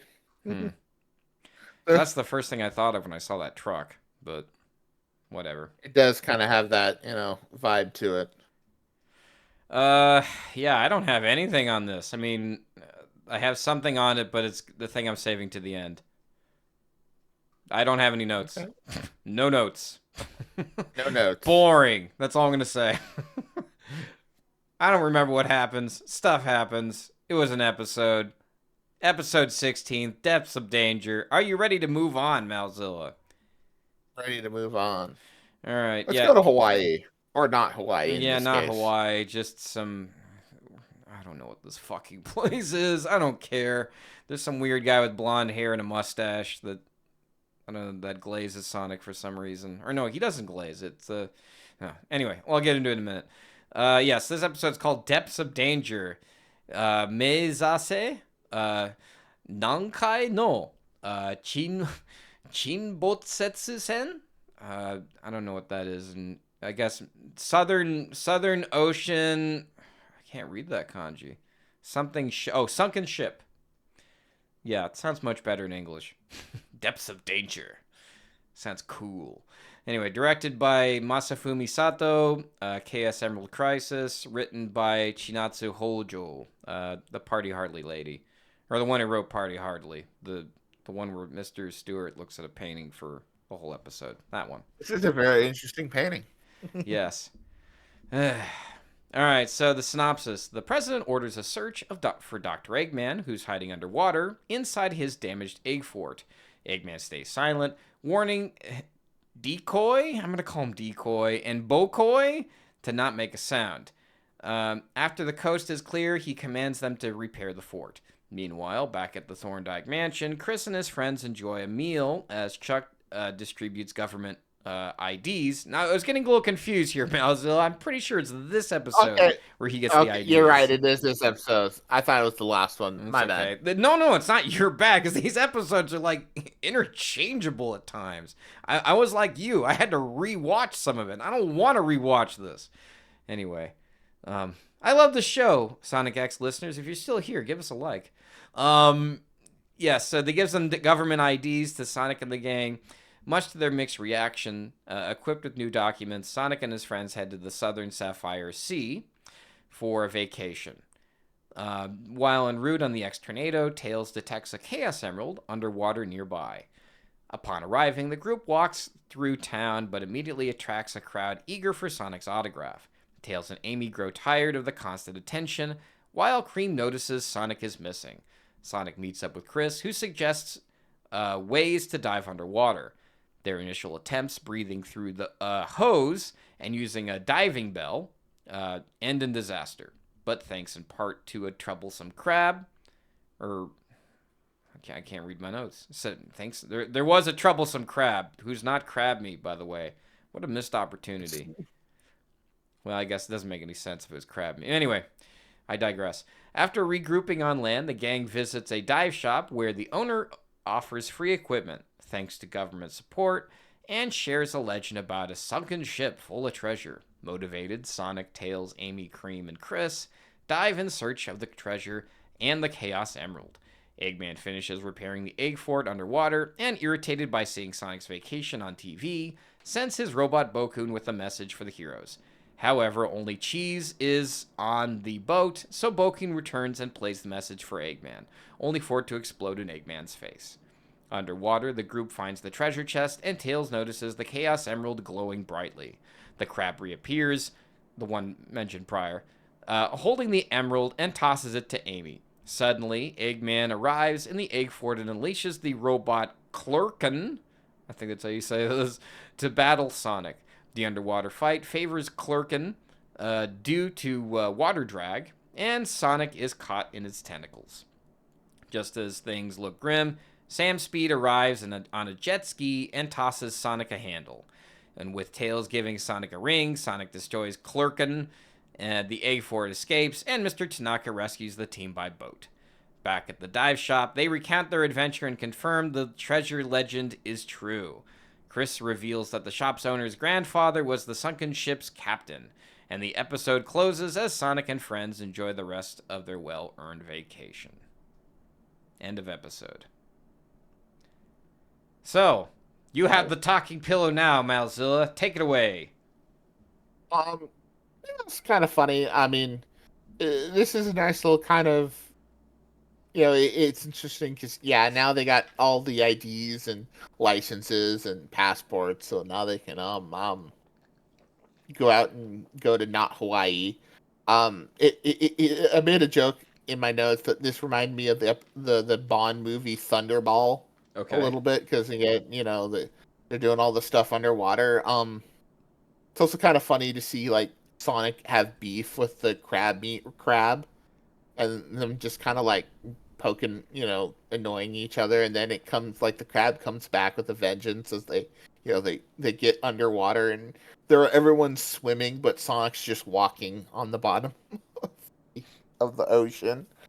And they also have the James Bond air breathers, which are actually real, but they're like super expensive and only have like enough air for like a minute or two, not like all the swimming that they were doing. Mm-hmm. Also, like that apparently the government has the Sonic Fund insurance, where basically they will like reimburse anything that Sonic uses or destroys. Yeah, what? So anyway, go on. I kind of want to commit hedgehog insurance fraud now. Yes, you should. You absolutely should. Any other thoughts? It was fine. It's fine. Yeah. I mean, Uh, and see, that's the thing is with season one, since I've watched the next few episodes, and there's a couple really good ones, and there's a couple stinkers. We're kind of in this, since all of this is original material. There is just going to be a lot of just like, this is just fine, okay. It's not till really, even while the adaptations of SA1 and SA2 weren't great, at least, they got stuff to work with.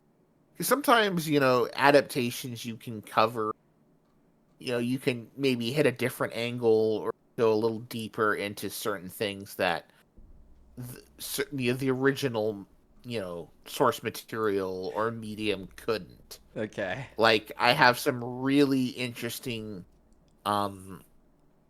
comparisons between, like, when we get to it for the first Sonic Adventure.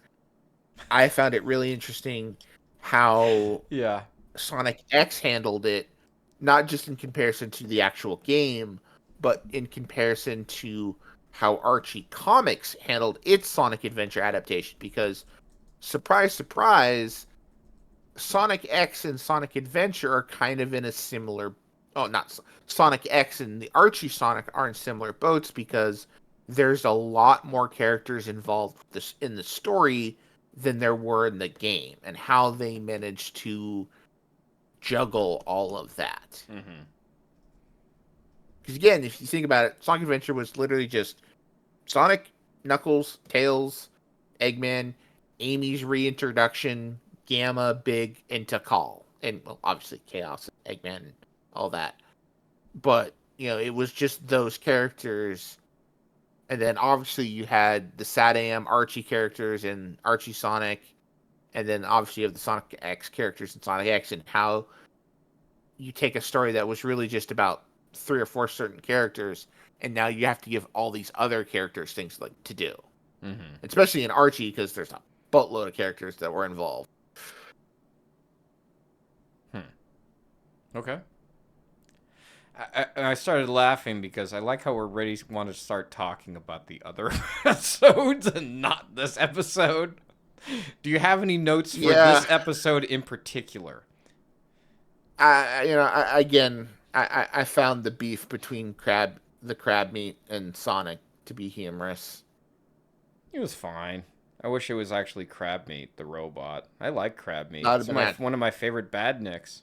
But Uh, okay. I guess I have kind of a question about the show in general. This is one of the notes I have.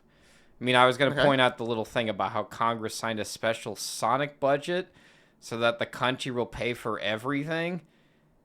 Boy. All right. I got a big thing towards the end here that I'll talk about, but let me finish up these notes first.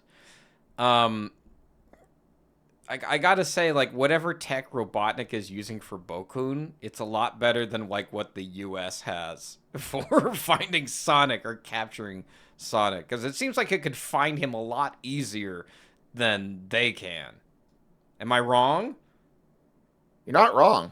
I mean, obviously, Robotnik's tech must be, like, way ahead of the U.S., you know? Where it seems like Robotnik probably could just be fucking around this entire episode, or not entire, in this entire show. Like, he just doesn't really need even to try because his tech's so advanced. I mean, if I'm looking at the show in terms of, like, judging it by what the show's showing me, do you know what I mean? Oh yeah, I mean, if you think about it, like, since he showed up, his tech was already light years ahead of anything they had. I mean, the fact that he's able to, like, literally make these giant floating airships out of nowhere. Like, it's always one of those funny things when you think about, it's on one hand, it's one of the things you don't think too hard, because it's just brain will turn to mush. But you think of, like, what it would take, all the materials, the metal, just to build the frame. And that's not, building power source, electronic interior, wiring, the miles of fiber, fiber optic cables and wires to make that thing function. Like, he's able to whip that up no problem and get those materials to do so. Mm-hmm. And it's like, and I think if I recall correctly, once they start the SA2 adaptation, like, you actually see Chuck Thorndike get kind of recalled to the government, and he starts like reverse engineering a lot of Eggman tech to kind of boost what would become Gunn's forces to like what they had a la, SA2. Right. So. The only other note I have here is one question I was asking myself while watching this. Let's pretend you're not a Sonic fan, right? Who is the show for? Like, who did they write the show for? I mean, obviously, like, there's the Zelda games, right? The Sonic games that are out. Was it Sonic X or Adventure 2? Adventure 2. And Sonic Heroes. And, Sonic Heroes, I don't think was out just yet. Oh, yeah, or you're was right. about to be out. Yes. But obviously, Sonic Advance. Yeah. Sonic Advance 2 Battle? Did that come out around now? Or is that later? Battle was probably shortly after. Okay. But it's around this time then. It's Sonic kind of in Shuffle, maybe? Or is that later? Shuffle came out with Adventure 1, so Shuffle had been out for a while. What other games are there? I feel like there's more. I think, what is it? The Penders one that got everybody in trouble. What was that one called? Chronicle. That one's later, right? That was later. Like, right now we're basically between 2002 and 2003. Okay. So, a lot of stuff like Chronicle, that was like 05. That was like around the time the Shadow game out. So this is like after. Okay. Because I'm watching the show, right? And I'm thinking, like, if I was an anime fan, I would not want to watch this show, right? Or would you watch the show if you're big into anime because it's an anime? Like, let's pretend you're not a Sonic fan. Would you go out of your way to watch this? Depends. Again, if I like, it depends on how old you are. Like, again, if you're watching this Saturday morning on Fox under its Fox box, you're probably a young kid, and you probably, you're not thinking too hard.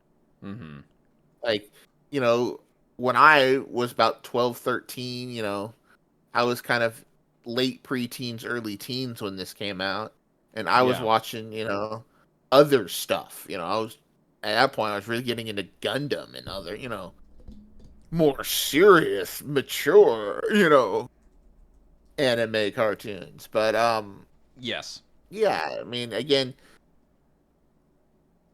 obviously if you're a Sonic fan, and I did watch it, but I kind of, it was one of those things where I quickly like fell off just because it was, again, part of it is, 4Kids horrendous, treatment of the show and dubbing and their really bad decisions and whoever made those decisions. But like I said, if you're a kid, this was probably the bee's knees. Okay. All right. Maybe that's my problem. I need to be a kid again. You're gold when you're a kid, man. You're gold. What? You gotta refine your inner child, Radri. No, I don't. Okay. All right. So, everybody pick up a chair. If you weren't picking up a chair, actually, you don't need it. If you're just walking or doing the dishes, I mean, this is when you listen to Radri's stories. This is the main thrust of what got me through these episodes, and probably what will continue to keep me through these episodes. So I'm gonna start off by asking Malzilla a question. Now, me and Malzilla, we talk all the time through Discord chats, probably every day, just about random this and that, right? And one thing I brought up with him, but I don't think we talked about too much, is, the manga that came out based on Sonic, the new one that came out this month in June. You know, the time of this recording, we're recording this on June 28th, 2025, in the year of our Lord, as they call it in Latin. Help me out here. It's a manga that's called not the Sword of Destiny, but Sword of Courage. Sword of Courage. Thank you.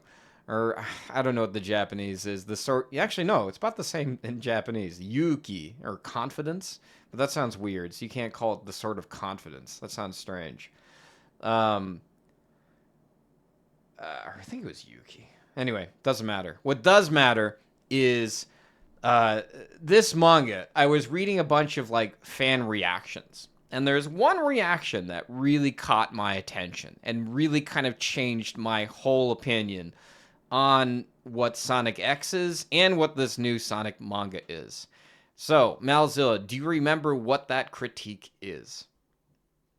I don't. So, lay it on me. So, let me ask you this next question. Do you know what a tulpa is?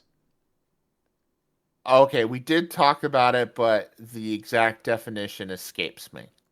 Okay, I have it right here. I pulled it up.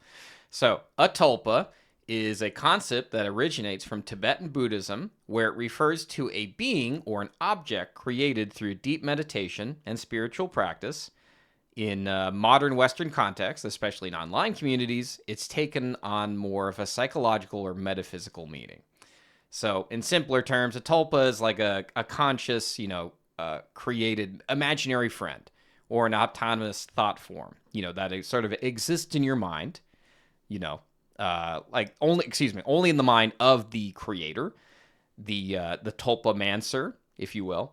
It is sentient, and it has its own thoughts, emotions, and personality, and can interact with the creator in an internal mental world, and sometimes externally in a hallucinated form.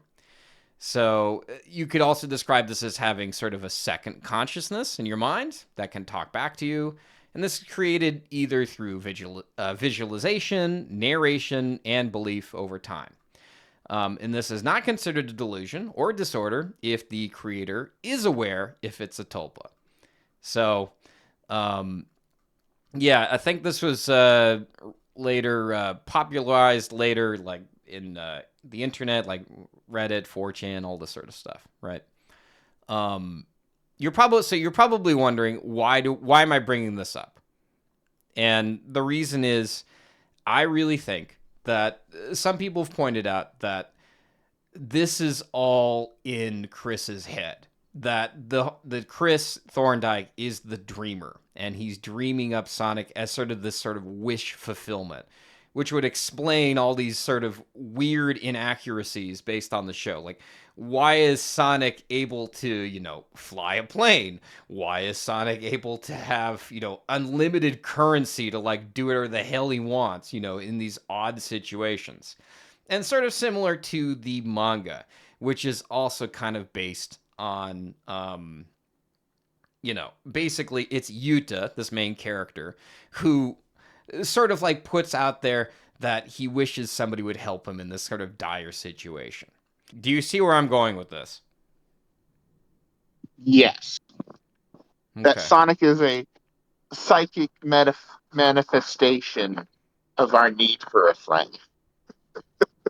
Yes. Because, a lot of it, as I was just saying prior, a lot of it is just wish fulfillment. So much of the show is. And it's basically kind of the same thing in the manga, which is what you're seeing. Is that it's like he's kind of this character that's created based upon this world that only really kind of makes sense for the dreamer or the creator. So, my question is this is my theory. What are your thoughts? It checks out. It kind of ties into a little bit of what I've been kind of talking about earlier, is that, Sonic isn't so much a character as he is this kind of manifestation or this spirit or this metaphysical, just, he's just there, he's not really a thing. Mm-hmm. Yeah. And so going back to like what I was talking about at the very beginning. So let me ask you something. When you go to YouTube and you type in the word Sonic Tulpa, guess what comes up? You asked me what would type up, and I guess Chris Chen, because you mentioned that earlier. Yes, that's the first thing that comes up. And, of course, which makes me think, and I mean, maybe Sonic X fans are going to hate me for this next statement, but I don't care. Did Sonic X create Chris Chan? Which, it really does make sense because there are times, I don't know how much I'm not much of a Christorian.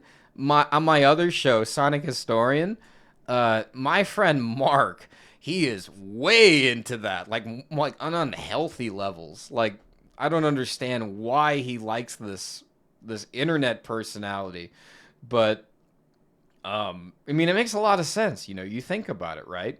Main character's name is Chris, and who is in real life, who is there's another the internet personality known as Chris Chan is also named Chris, and the character that he created, Sonichu, right, is also a character that shows up in his life, and for people who probably don't understand what a Chris Chan is. Well, number one, good on you, because it's a rabbit hole and it's not worth reading. Number two is there's often times when Chris Chan, before they, I guess they've now transitioned, before she, actually, the timeline here behind, I'm not much of a Christorian. Again, I'm not sure, but they often think that, Sonichu is them or represents them. And they often think that Sonichu talks through them. I know this sounds very perverse and very maybe borderline deranged, but this is one aspect of the show which kind of makes me think that this show in particular, now I'm not talking down to anybody, mind you, I'm just trying to make an observation based upon what the show is showing me, and based on, how very different it is from all the other Sonic shows, right? I guess also, because Sonic X shows it from this perspective, whereas you have, I guess, the new manga that also shows it from this perspective, but versus something like the Shogakukan Sonic, right?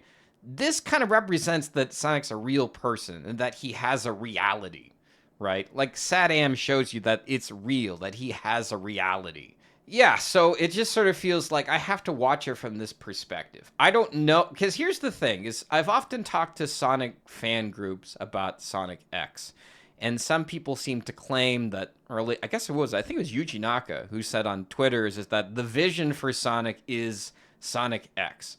That it's this Tulpa version, or maybe it's not. I don't know, but pretty much is that I'm not, because I don't think anybody on I guess the original Japanese staff will probably confirm this theory, or maybe they will, or maybe they won't, because I think it checks out the most. Like, I don't know if this is the storyline, because we're not supposed to understand that Sonic has a reality, right? I mean, versus like the movie.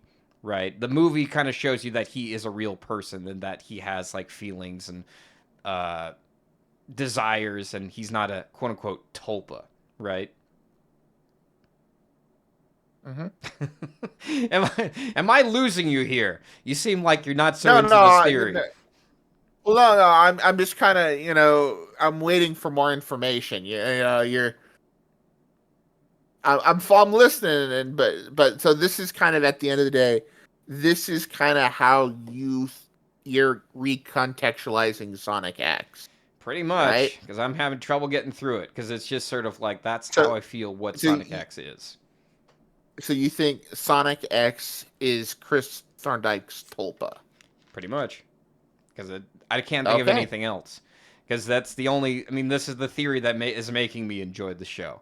Because there's just so many inaccuracies, like I mentioned earlier, Sonic flying the plane, the helicopter, or them being able to spend all this money, or Chris Thorndyke wishing he had his parents were millionaires or something, and they're all like really famous. So you're saying that the real Chris Thorndyke is locked in an insane asylum, and he's living this fantasy I don't know if he's of an insane extra-dimensional head.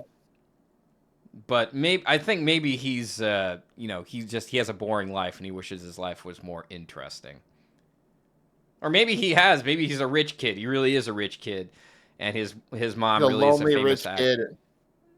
And he just sort of dreams up Sonic because that's something he wishes he could be, you know, the sort of wish Well, see, fulfillment. that's the weird, yeah, and we've talked a little bit about the lonely rich kid trope, and how they kind of really run away with it in the dub.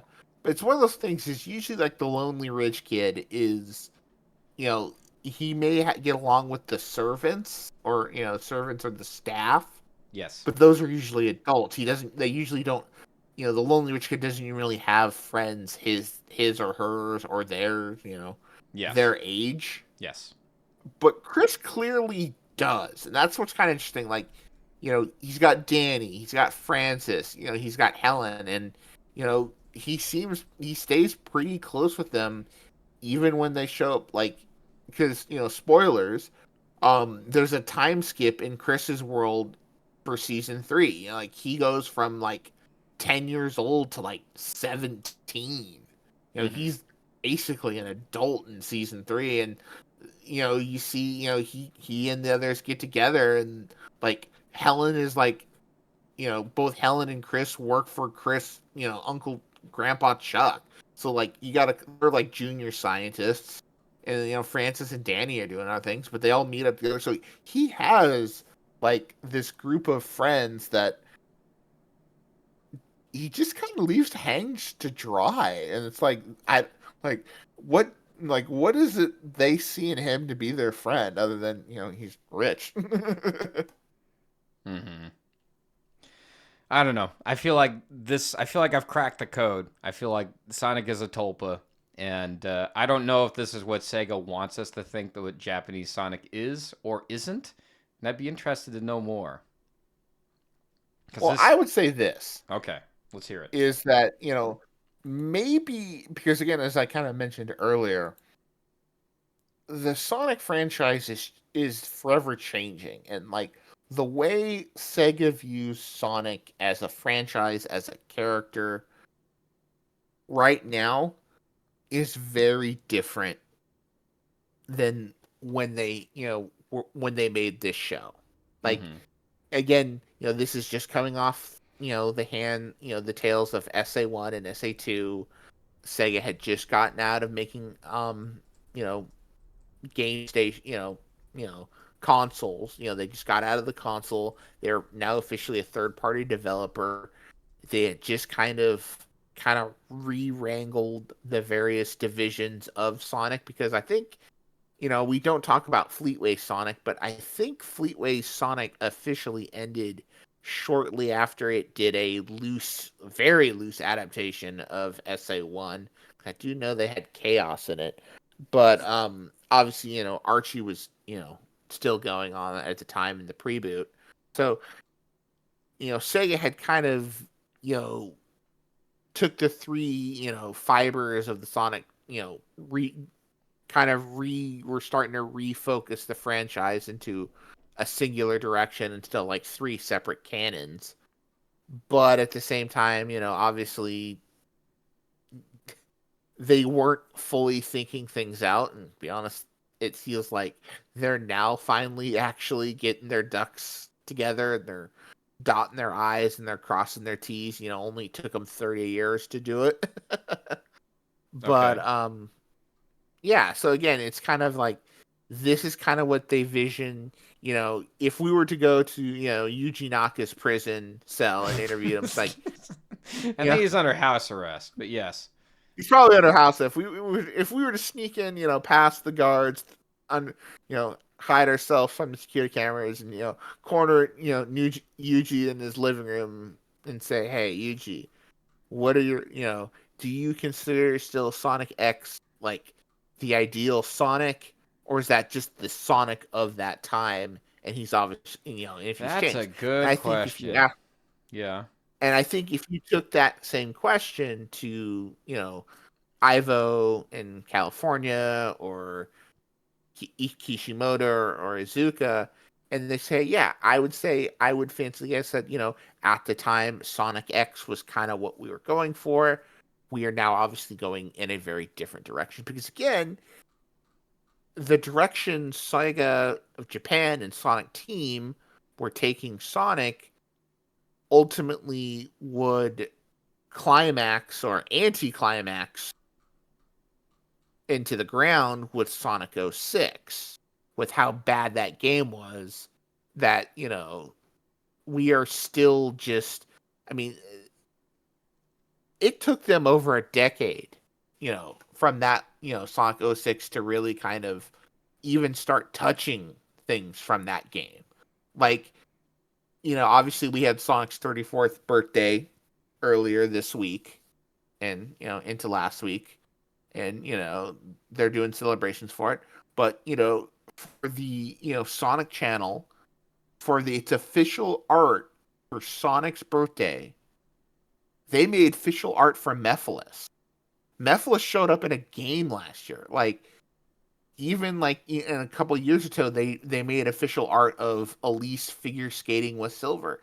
So for the first time in like 15 years, they're actually touching elements from that game after like basically sweeping, locking it in a vault deeper than they locked the Freedom Fighters, which, if Sonic Blitz is apparently going to be what we think it's going to be, they might be unlocking some of those characters out of the vault, at least for a little bit, which is still would be nice. Yeah, I don't know, man. I'd like some sort of like explanation behind this. It's like if Sonic is, the Tulpa theory for Japan, but the one we have in, or I should say the one they have in the West, IDW, that's the vision for what Western Sonic is, where he has a reality and he isn't a manifestation of somebody's thoughts. I would like some clarification on that, but I don't think we're ever going to get it. Because I feel like I don't. people like Ivo or Izuka or heck, maybe, well, probably Naka would say it.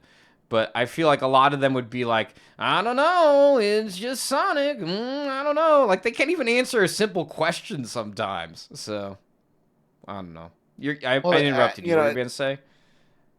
I was gonna say I think a lot of them also kind of realize that, and again, I feel like Azuka, I feel like on sometimes like, and if he does, I applaud his efforts because it seems like, he seems to be like, for all intents and purposes, the creative, head of, franchise development. Like, he ultimately, it feels like everything for the Sonic franchise is going to end up needing his approval at some point or the other.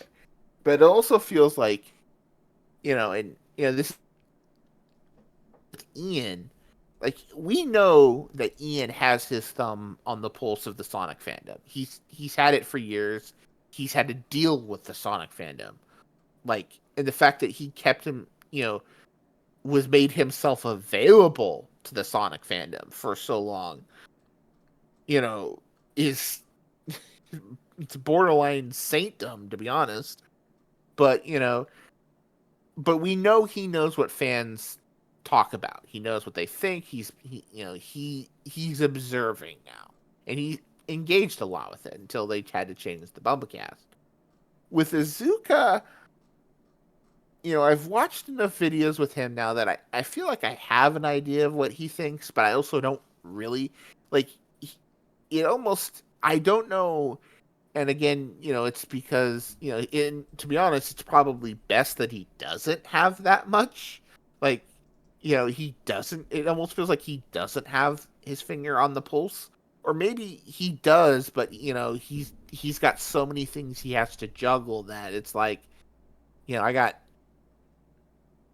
trying to make a game that's successful globally, but you have, area markets that we want to increase, sales in, but at the same time they usually like something different than, where the backbone of our sales come in.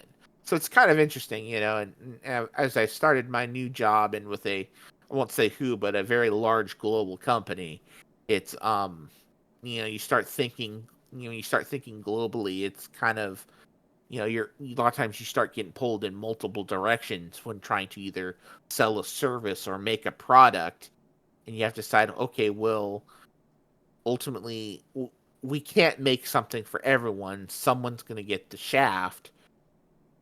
Do we try to, and it becomes the ratio of sacrificing, proven, commodity, proven, sales. Like, again,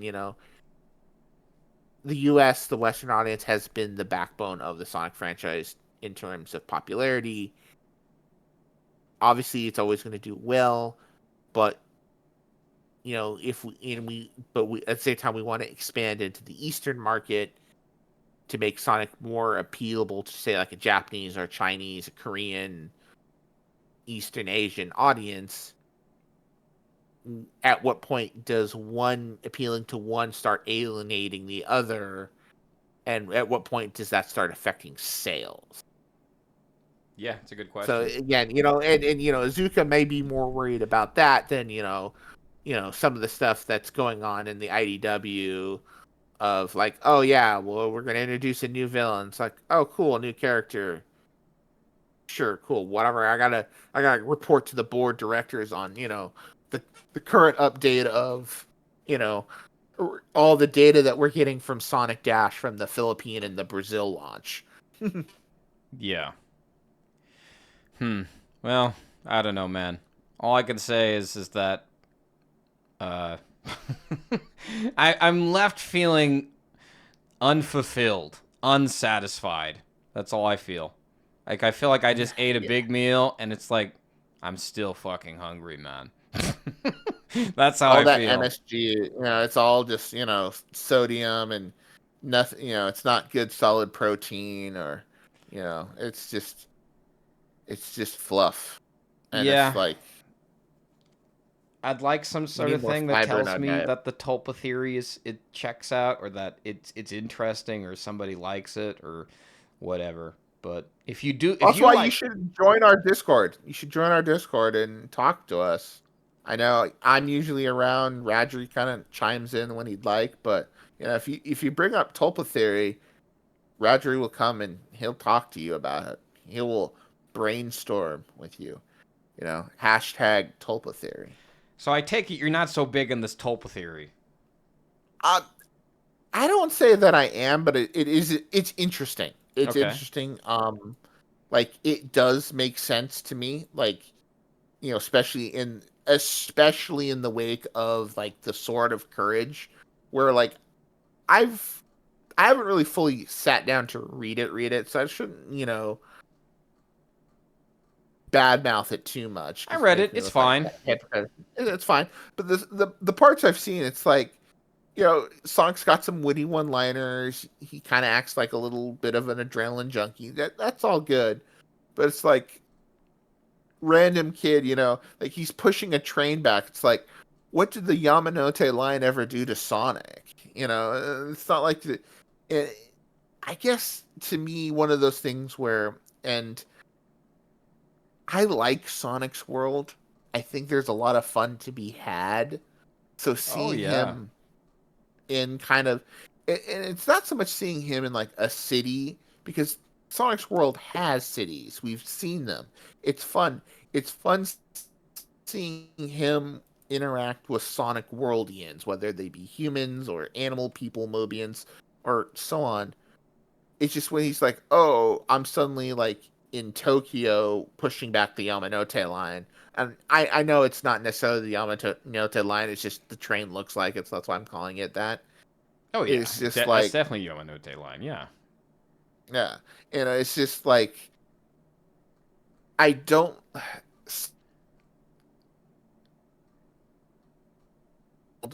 And again, it's some of the people. It's kind of like the beef people have with Sonic Movie One, where we're going, for Sonic World as he's on Sonic World as a kid, and now he's on Earth. Mm-hmm. But I think the movies seeded that, because that was his origin. He was a kid when that happened.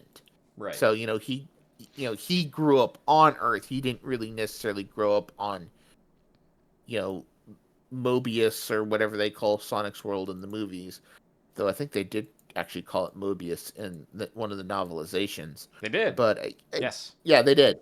They did. So, so for all intents and purposes, Earth is his home. Green Hills, Montana is his home. He knows he was born on another planet, but he left it so young. It's like, you immigrate to another state or another town or another country, and it's just like you start kind of disassociating. Though that being said, I've lived in Washington State for 10 years, and I still consider myself, deep down, if I think about it, I still consider myself a Californian. So there are some, identity things that, take a long time to, redo. But, yeah. Okay. I think we've blabbered long enough for these people. I think we've annoyed them. They might need a break from us. You think so, huh? Well, right. I don't. I think they want to. I think when we get. I think the next batch of episodes will be a lot more interesting because I think Neon's going to come join us because in the next episode, we meet Wade Whipple? Or not Wade Whipple? I don't know. Or the original Wade Whipple, the OG Whipple? Who knows? Stay tuned next time. Hopefully it won't be another month before we record. But soon we'll get it to you as soon as we can. Yeah. I'm still diehard Tulpa fan, or diehard Tulpa theory, full out. So be sure to at me on Twitter or DM me. So you know where to find me. Hashtag Tulpa theory. Yeah, hashtag Tulpa theory. Yeah. What are we signing out with? What's the Sonic quote? Good question. Can't really think of any quotes from these episodes, but was there any good dub snafus or fuck ups? Oh yeah. How about some freshly squeezed juice? All right, that works. Bye. Now then, freshly squeezed juice, anyone?